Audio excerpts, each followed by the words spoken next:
జై శ్రీరామ్. ఇది మూలికల మందు, వశీకరణ మరుగు మందు. ఈ వశీకరణ మరుగు మందులో కొంతమంది దగ్గర నుండి పెట్టడానికి ఆప్షన్ ఉంటుంది. లేదు వాళ్ళ ఒక్కడ మన ఒక్కడ ఉన్నామంటే ఇది లేదంటగానే తాగదని పెట్టవచ్చు.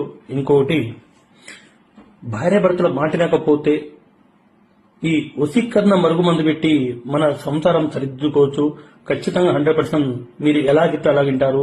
ఇది ఇంకొకటి, ఇది తాయట కూడా ఉంటుంది. ఇంకొకటి వశీకరణ మరుగు మందు లిక్విడ్ కూడా ఉంటుంది. మీ ఏ సమస్యకి సాల్వ్ కావాలంటే ఈ గురుగారు సంప్రదించండి.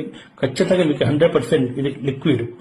చూడండి, ఈ లిక్విడ్ ఒక్కసారి కనుక పూస్తే చాలు, మనిషికి ఎటువంటి ఇబ్బంది ఉండదు, హానికరం ఉండదు. ఇంకోటి ఏంటంటే ఒక్కసారి పెడితే మీ సమస్యకి సాల్వ్ అయిపోద్ది. ఇలాగే ఈ మరుగు మందు కావాలనుకుంటే ఇదే నెంబర్కి కాల్ చేసి గురుగారు